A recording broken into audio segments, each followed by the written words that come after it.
Sosyal medyada size bir tuzak kuruluyor. O tuzağa siz de ben de düşüyoruz. O tuzağın adı Rage Bait, yani öfke yeme. Oxford Üniversitesi'nin 2025 yılının kelimesini Rage Bait seçti. Öfke yeme, öfke tuzağı sosyal medyada gezinirken sizi aniden yakalayan, sinirlendiren, öfkelendiren, kanı beyninize sıçratan, bu kadar da olmaz dedirten o içeriklerle karşılaşıyorsunuz ya hani. Tam olarak onlardan bahsediyorum. Henüz farkında değiliz ama bu kavramı bilmeniz gerekiyor. Türkçe içerik çok olmadığı için yabancı kaynaklardan araştırma yaptım. Gördüm ki bu işin psikolojik kısmı da var, ekonomik kısmı da var. Hepsini tek tek anlatacağım. Sadece bir internet terimi olarak görmeyin rage bait'i. Konunun nörobiyolojisi var. YouTube içerik üreticilerin evet bunu bilerek yapıyoruz dedikleri itirafları var. Hatta bu taktiğin narsistik ilişkilerde bir kontrol mekanizması olarak nasıl kullanıldığını anlatan psikolojik yorumlar bile mevcut. Yani bu sadece internette canımızı sıkan bir şey değil. Çok daha fazlası. Oxford Üniversitesi bu kelimeyi şöyle tanımlıyor. Bir web sayfasına veya sosyal medya hesabına trafiği arttırmak amacıyla kasıtlı olarak öfke, hüsran veya infial uyandırmak üzere tasarlanmış kışkırtıcı çevrim içi içerik. Araştırırken şu aklıma geldi. Aslında bu terim tık tuzağının kötü ikizi. Çünkü bildiğimiz clickbait merakımızı hedefler. Sonra ne olduğunu asla tahmin edemeyeceksiniz gibi cümleler kurar. Ama öfke yeme çok daha doğrudan, çok daha kaba bir şekilde saldırıyor. Öfke, ahlaki infial, iğrenme gibi yüksek enerjili negatif duygularla ilgileniyor. Sizi düşünmeye değil, anında tepki vermeye itiyor. Şimdi çok ilginç bir şey söyleyeceğim. Ben ilk okuduğumda şaşırmıştım.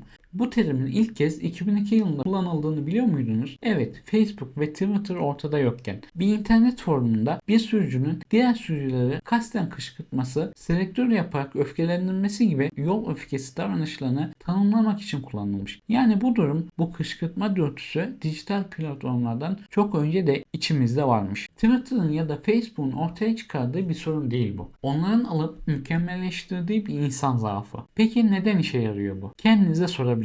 Aklı başında bir insan olarak bir videoda tezgaha dökülmüş makarna görünce bunun aptalca bir etkileşim tuzağı olduğunu biliyorum. Ama yine de o yorum yapma dürtüsünü hissediyorum. Beynimde ne oluyor o anda? Her şey evrimsel bir zaafımızla başlıyor. Olumsuzluk önyargısı. Beynimiz binlerce yıllık bir hayatta kalma kodu olarak kötü haberlere ve potansiyel tehditlere iyi haberlerden çok daha hızlı ve güçlü tepki vermeye programlı. Evrimsel açıdan düşünürsek çalılıktaki bir hışırtının bir avcıya ait olma ihtimalini göz ardı etmenin bedeli bir av fırsatını kaçırmaktan çok daha ağır. Yani beni öfkelendiren o videolar beynimin ilkel kısmı için çalılıktaki bir hışırtı gibi bir tehdit sinyali. Doğru olan bu değil. Bir şeyler yanlış alarmı veriyor. Ve bu alarm çaldığında amigdala gaspı dediğimiz durum yaşanıyor. Beynin tehdit ve duygu merkezi olan amigdala mantıklı düşünen prefrontal korteksi devre dışı bırakıp kontrolü ele alıyor. Vücudunuza adrenalin ve kortizol pompalanıyor. Anında savaş ya da kaç moduna geçiyorsunuz. Ama ortada ne savaşacak bir kaplan var ne de kaçacak bir tehlike. Sadece aptal bir video var. O biriken enerji ne olacak peki? İşte dijital dünyanın tuzağı burada başlıyor. O enerjiyi fiziksel olarak boşaltamadığımız için en yakın çıkış kapısına yöneliyoruz. Klavyeye. O birikmiş savaşma dürtüsünü öfkeli bir yorum yazarak içeriği bu ne rezalet diye paylaşarak dışarı atıyoruz. Ama işin en can alıcı ve belki de en tehlikeli kısmı şu. Bunu yapmak bize kendimizi iyi hissettiriyor. Bir araştırmaya göre ahlaki bir öfkeyi dile getirdiğimizde ve bu öfkemiz kendi grubumuzdaki insanlar tarafından beğeni veya paylaşımla onaylandığında beynin ödül merkezleri dopamin salgılıyor. Ne kadar acı verici bir olay. Öfke kusmak ve bunun için sosyal onay almak beynimiz için ödüllendirici, hatta bağımlılık yapıcı bir eyleme dönüşüyor. Düşündüğünüzde bu online linç kültüründen tutun da siyasi kutuplaşmaya kadar pek çok şey yaşanıyor. Şunu iyi bilmelisiniz. Sosyal medya platformlarının iş modeli sizin dikkatinizi satmak üzere kurulu. Bu kadar basit. Ne kadar uzun süre platformda kalır, ne kadar çok etkileşimde bulunursanız o kadar çok reklam görürsünüz ve o kadar çok para kazanırlar. Algoritmaların tek bir görevi var. Etkileşimi en üst düzeye çıkarmak. İçeriğin doğru, faydalı veya ahlaki olup olmadığıyla size kadar ilgilenmezler ve öfke etkileşimi garantiliyor. Bir örnek vereyim. Facebook sızıntılarından çok somut bir kanıt var. Platformun bir dönem kızgın emojisini standart beğeniye kıyasla 5 kat daha fazla ağırlıkla puanladığı ortaya çıkmıştı. Bu platformun kullanıcı davranışını pasif bir şekilde gözlemlediğini gösteriyor. kasıtlı olarak öfkeyi ve bölünmeyi körükleyen içerikleri öne çıkardığını gösteriyor. Yani ben bir içeriğe öfkelendiğimde algoritma dur bakalım bu yanlış bir şey demiyor. Tam tersi. Vay canına burada bir maden var. Bu içerik çok güçlü duygular uyandırıyor. Bunu daha fazla insana göstermeliyim diye yorumluyor. Bu şu şekilde evriliyor. Madem algoritma öfkeyi ödüllendiriyor, daha fazla izlenme elde ediliyor. Rasyonel bir aktör olan içerik üreticisi de öfke odaklı içerik üretiyor. Bu manipülasyon sadece aptal videolarla sınırlı değil. Bunun siyasetteki adına ise öfke hasadı deniyor. Karşılaşma etkisi diye bir çalışma var. Bu çalışmaya göre insanlar kendi görüşlerini destekleyen paylaşımlardan ziyade kendilerine taban tabana zıt olan paylaşımlara cevap yetiştirme, haddini bildirme, onları rezil etme dürtüsüyle çok daha fazla etkileşime giriyor. Yani bir politikacının stratejisi aslında muhaliflerinin ona saldırmasını sağlamak. Çünkü her bu ne saçmalık tepkisi o politikacının mesajının karşı mahallenin zaman tüneline de düşmesini sağlıyor. Mesajını normalde asla ulaşamayacağı bir kitleye muhaliflerinin öfkesi sayesinde bedavaya yaymış oluyor. Daha da korkutucu olan bu aynı taktiğin kişisel ilişkilerimize kadar inebilmesi. Bir analize göre bu narsistik partnerlerin ilişkide kontrolü yeniden ele geçirmek için kullandığı bilinçli bir taktik. Eşi, sevgilisi, arkadaşı ondan uzaklaşmaya başladığında narsist kişi kasıtlı olarak onun en hassas olduğu konuları gündeme getiriyor. Çocukları, işi, ailesi, geçmiş travmaları amacı bir tepki koparmak. Bu tam da öfke eğiliminin tanımı. Dikkat edin.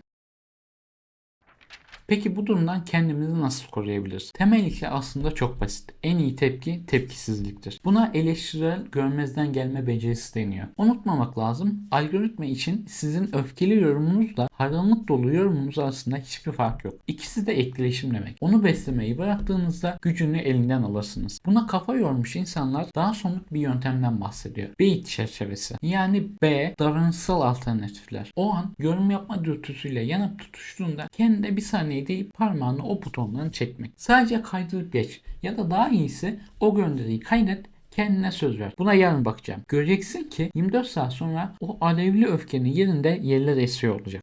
İdeal benlik kontrolü. Bir adım geri çekilip kendinize şu soruyu sormak. Şu an bu içerikle bu şekilde etkileşime girmek olmak istediğim kişiye veya içinde yaşamak istediğim dijital dünyaya hizmet ediyor mu? Genellikle cevap hayır olur. Bu basit soru anlık amigdala gaspından çıkıp tekrar mantıklı beyninizi devreye sokmanıza yardımcı oluyor. İçsel durum farkındalığı. O an durup kendine sor. Şu an kontrol kimde? Mantıklı beynim mi yoksa amigdalam mı devrede? Kalbim hızla çarpıyor. Ellerim titriyor. Evet şu an bir algoritma tarafından duygularım kontrol altına alınmak üzere. Farkına varmak tuzağın büyüsünü bozar ve kontrolü size geri verir.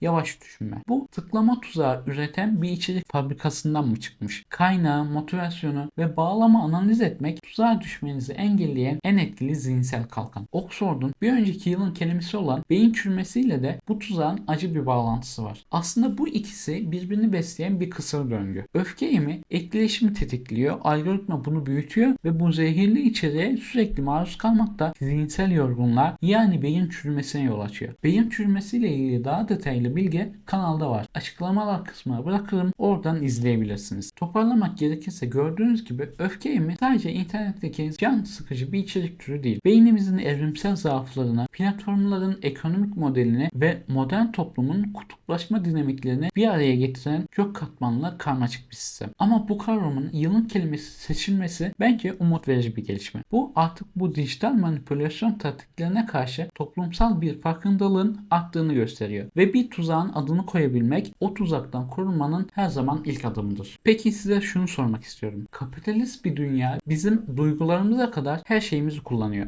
Siz bununla ilgili nasıl bir önlem alıyorsunuz? Birbirimize yardımcı olarak bir çıkar yol bulabiliriz. Videoyu beğenmeyi, kanala abone değilseniz abone olmayı unutmayın ki bir sonraki videoda görüşelim. Kendinize iyi bakın, hoşça kalın, edebiyatla kalın.